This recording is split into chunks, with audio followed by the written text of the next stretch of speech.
yang kita hormati, syukur alhamdulillah pada pagi hari ini kita bisa hadir untuk melaksanakan sholat subuh secara berjamaah dan dilanjutkan dengan tawaful ini.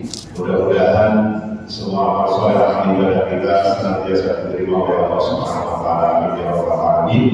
Salawat beserta salam semoga senantiasa tercurah berlimpah kepada junjungan Nabi Nabi Muhammad sallallahu alaihi wasallam, kepada para keluarga, para sahabat dan mudah-mudahan kita semua nanti insyaallah mudah-mudahan mendapatkan syafaat beliau dan bisa masuk surga bersama-sama. Amin ya rabbal alamin. Materi pada pagi hari ini adalah sebagai materi penutup setelah kita beberapa kali mendengarkan penjelasan terkait dengan tazkiyatun nafs yang dijelaskan oleh Profesor Dr. Haji Imam Hanafi beberapa waktu yang lalu. Dan pagi hari ini adalah puncaknya kita praktek langsung bagaimana untuk bisa melaksanakan sholat khusyuk. Dan nanti terakhir kita berikan waktu walaupun nanti hanya 10 menit atau 10 jam kita buka pertanyaan tanya jawab. Kok aku sholat khusyuk ada ini? Itu bisa nanti kita tanyakan kepada beliau. Oleh karena itu kami persilakan sebelum kita praktek langsung akan ada penjelasan sedikit tentang tema praktek sholat khusyuk. Monggo kami persilakan kepada beliau Bapak Kiai Haji Zainal Karamsaki.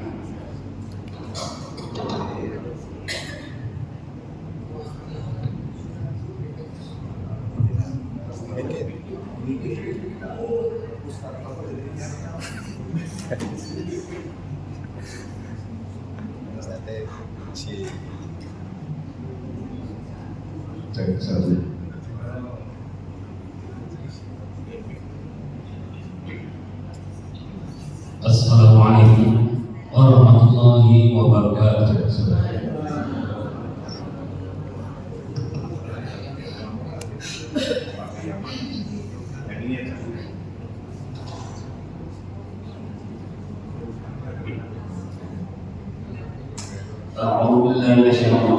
Bismillahirrahmanirrahim. Alhamdulillah wa syukurlah la haula wa la quwwata illa billah. Wassalatu wassalamu ala Rasulillah wa ala alihi wa sahbihi wa man tabi'ahum bi ihsan. Faqala Allah ta'ala fi kitabih A'udzu billahi minasyaitonir rajim. Bismillahirrahmanirrahim. Qad aflaha al-mu'minun alladzina hum fi salatihim khashi'un. Sadaqallahul 'azim wa sadaqa rasulul karim wa nafa'ana dzalika bisyai'in wasyai'ina wa rahmatullahi. Bapak Ibu yang sedang bersyukur alhamdulillah pada hari ini kita bisa bersama-sama berjamaah sholat subuh dan juga dengan latihan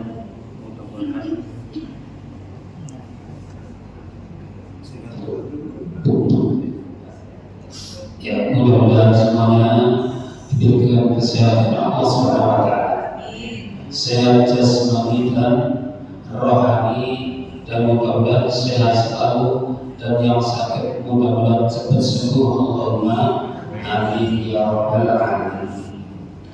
Salawat dan salam mari kita aturkan pada junjungan kita Nabi Muhammad sallallahu alaihi wasallam. Semoga dengan bacaan sholawat kita ini kita akan mendapatkan ketentraman serta ketenangan hidup serta mendapat syafaat di yaumul qiyamah. Allahumma amin ya rabbal alamin. Bapak sekalian saya hormati, ingin saya sampaikan tentang sholat khusyuk ini berkaitan dengan kita praktek yang sesungguhnya dan saya sudah arti karena sudah 3 kali 4 kali kita ketemu, dan beliau yang menerangkan Profesor Doktor yang ini bukan profesor alhamdulillah.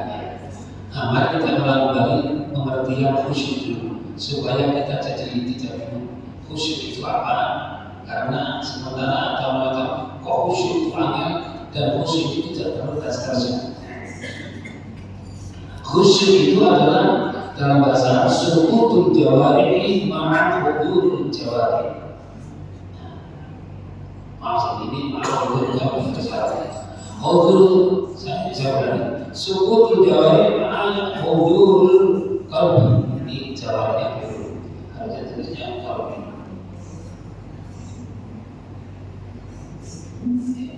Sekali lagi ya. Jadi yang disebut dengan khusyuk itu tenangnya anggota badan. Anggota badan kita itu ketika sholat tenang, tidak gerak apapun kecuali hal-hal yang harus digerakkan. Termasuk di dalam ini kita tidak menolak dan seterusnya. Ini adalah termasuk khusyuk, ya, khusyuk dalam arti jasmani.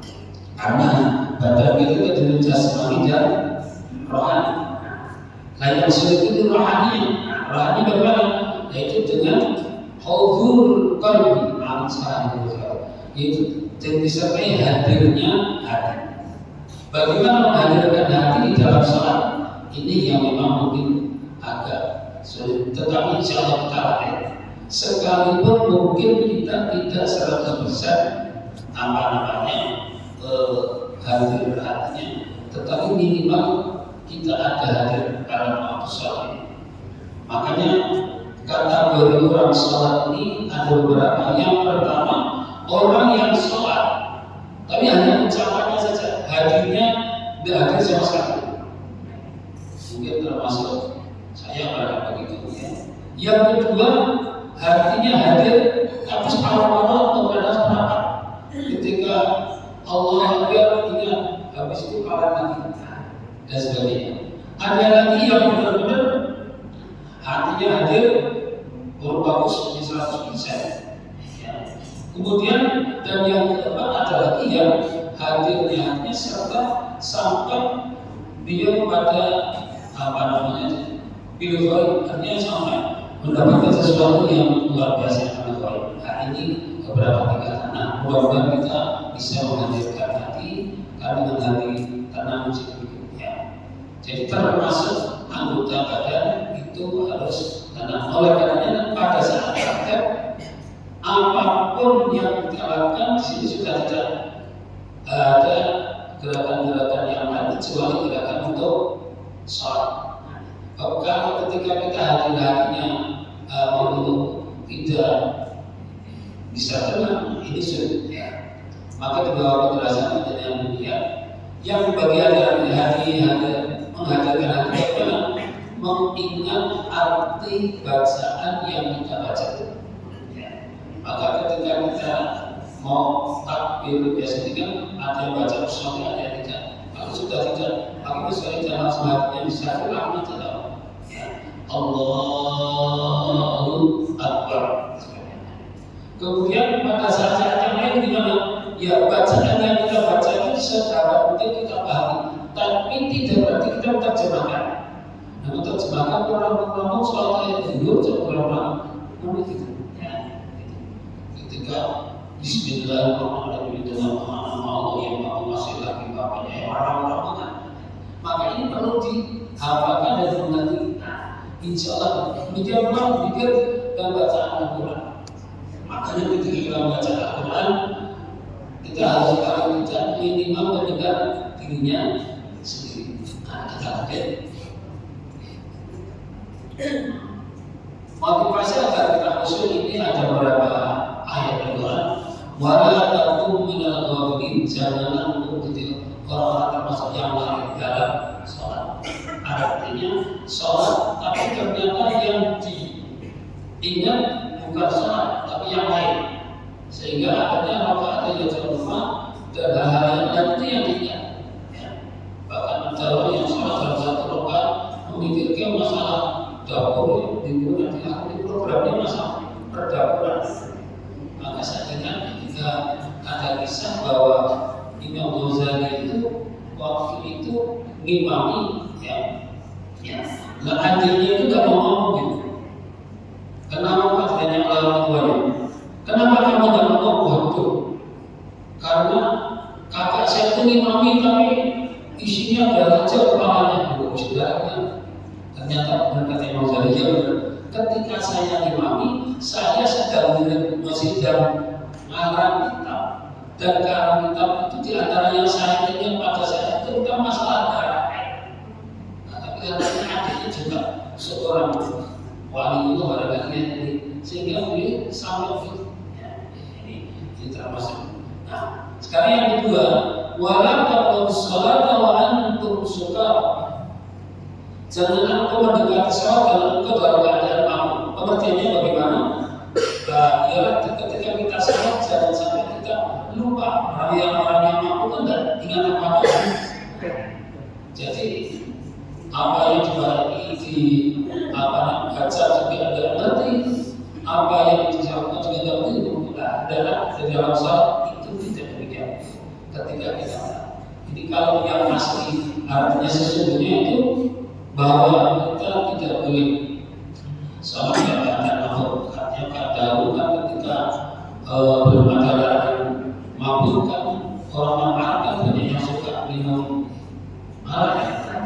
Nah, ternyata ada yang ketika kita mau sholat minum arak dulu.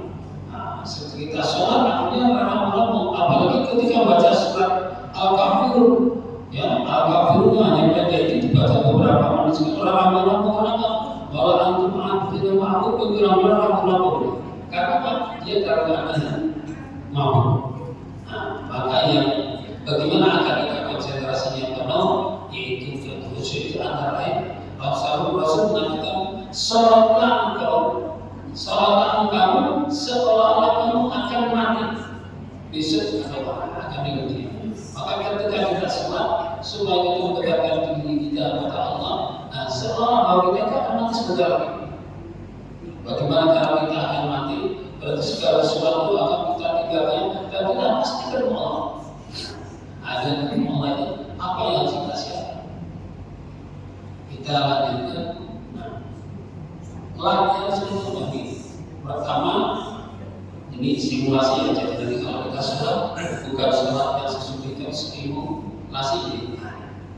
Hadirkan Allah ke dalam hati. Yang bagaimana bisa menghadirkan antara kita memikirkan sesuatu yang menjadi beban pikiran kita pada saat sholat. Jadi kalau panjenengan ada apapun Allah berkata termasuk pekerjaan rumah kita hilangkan semua, termasuk tidak usah ingat utang, karena memang utang itu tidak perlu diingat-ingat, yang perlu dibayar. Yang kedua, baguskan berdiri. Kalau berdirinya itu tidak yang baik, kita akan pengaruh diri sendiri. Misalnya jengkel cici ya, atau yang gitu, kaki dua itu tidak jatuh ya. Maka ketika kita mau sholat, berdiri yang bagus, ya antara itu satu dengan membaca ya kira-kira sekitaran. Kalau tidak itu bisa kita. Yang selanjutnya mentargetkan bacaannya yang terakhir. Ya, ketika baca Fatihah yang terakhir, Bismillahirrahmanirrahim. Apa itu dirasakan? Bapak menjadi Bismillahirrahmanirrahim. Bagaimana rasakannya? Ya, tidak ada. Kemudian pula mentadaburi, artinya kita memikirkan makna serta apa yang didapat. Ketika iyyaka na'budu wa iyyaka nasta'in, hanya kepada Allah kami menyembah hanya kepada Allah. Ya Allah, kami memohon. Silakan panjenengan mohon apapun yang ada dalam hati tidak diucapkan. Karena Allah berjanji siapa yang minta pada saat itu maka akan dikabulkan oleh Allah Subhanahu wa taala. Dan yang keempat, menyempurnakan rukun sholat. Insyaallah kita paham ya, yang jumlahnya ada yang mengatakan 17, ada yang 13, yang semuanya sama, tinggal cara ngitungnya yang beda. Termasuk bagaimana takbirnya, bagaimana rukunya, bagaimana ada orang ruku, kepalanya ada mendengar ini ya. Ada yang kepalanya duduk terlalu lembut, dan saya misalnya begini.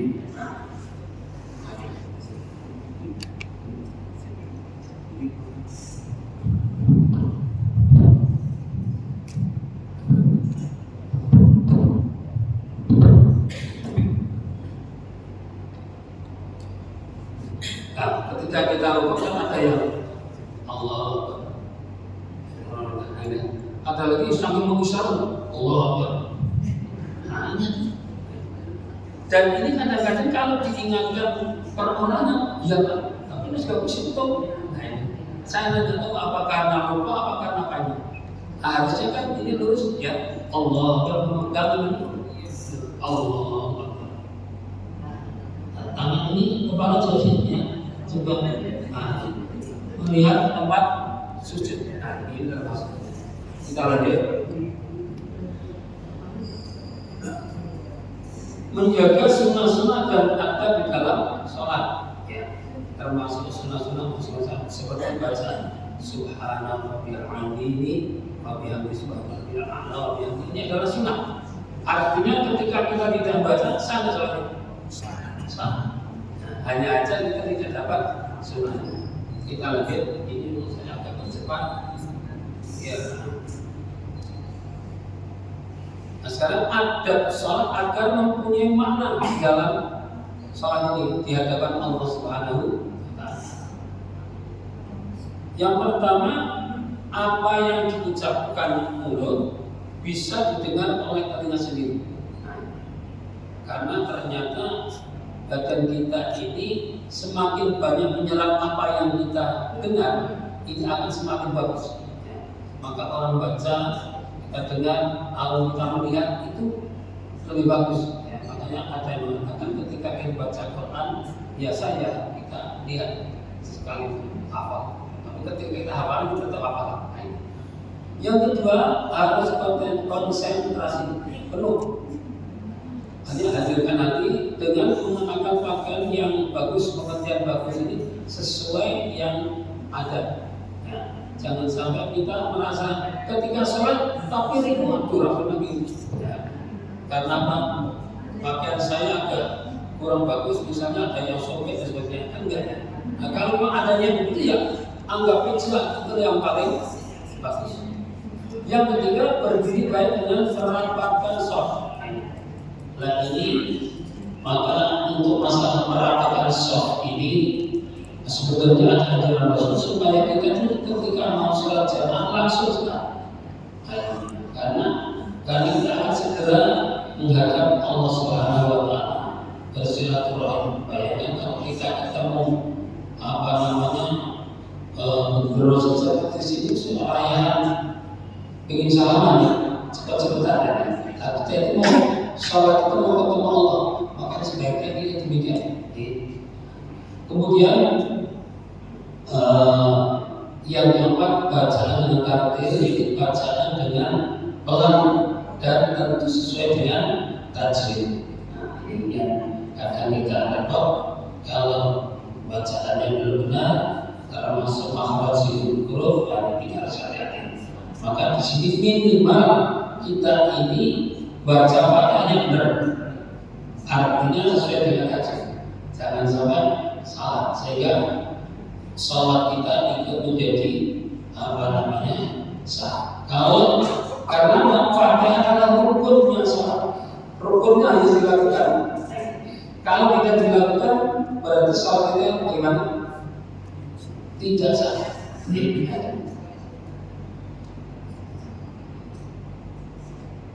Kemudian yang kelima, mentadaburi isi ayat Al-Quran dengan mengerti artinya. Ketika kita membaca Al-Quran yang kita baca ini minimal kita ngerti. Kalau belum ngerti ya tidak apa-apa. Tetapi ini untuk adabnya biar lebih bisa khusyuk. Siapa yang kita baca kita ketika mengatakan ihdinas siratal mustaqim. Ya Allah, tunjukilah kami di jalan yang lurus. Jalan yang lurus itu apa? Yaitu siratal ladzina an'amta 'alaihim, yaitu jalannya orang-orang yang telah Engkau beri nikmat kepada mereka. Siapa? Para nabi, para rasul, para syuhada ini. Nah, ini yang kita minta. Insya Allah supaya ketika kita hidup memilih apapun, mungkin melangkah apapun, mudah-mudahan ke jalan yang lurus. Jangan sampai keliru, ternyata ambil pendidikan keliru, akhirnya kita malah Jangan. Kemudian yang keenam, rukuk dan sujud dengan benar. Diayati benar-benar bacaannya, itu bacaan tasbih, alhamdulillah dan seterusnya. Ya, ini ketika ketika kalau rukuk sujud kan dari alhamdulillah ya. Kemudian ketika Allah Akbar ini rukuk subhana rabbiyal azim wa bihamdihi subhana ma suci Allah subhana Rabbiyal Azim, Tuhan kami yang maha agung. Maka ketika itu kita benar-benar mengagungkan Allah dan tidak ada yang lebih agung kecuali Allah.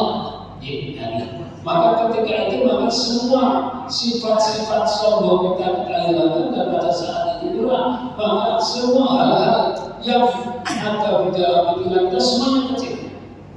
Maka insya Allah tenanglah diri kita masing-masing. Dan inilah mungkin salah satu hikmah daripada masalah ketika kita rukuk dan sujud. Terlebih dahulu kita sujud. Karena dalam sujud ini Rasul mengatakan kita boleh minta apa yang ada. Tentu tidak diucapkan. Apalagi sudah diri. Jadi tetap yang diucapkan subhanallah a'la wa bihamdi. Ya, maha suci Allah, ya, Tuhan yang bagaimana? Rabbiyal a'la, Tuhan yang maha tinggi, al-ali dan maha agung. Al-a'la yang dan memujinya.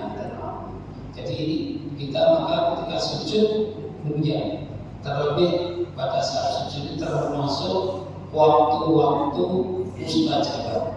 Maka memang ketika sujud kita tidak minta apa-apa kepada Allah, tentu dalam hati ini.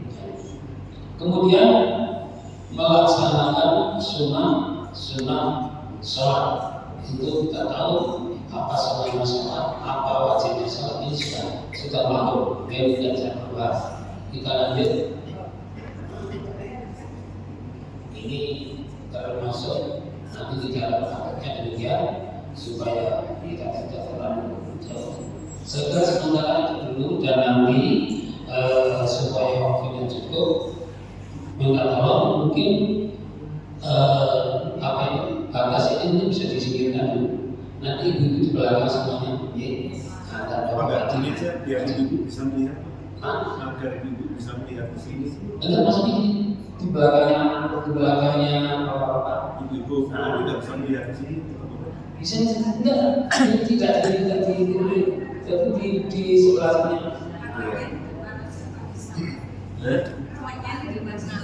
Di sini aja Pak, tidak usah gimana.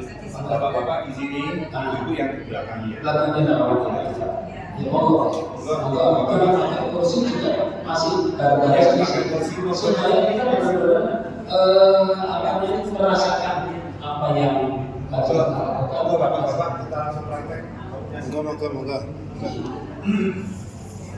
Monggo Bapak.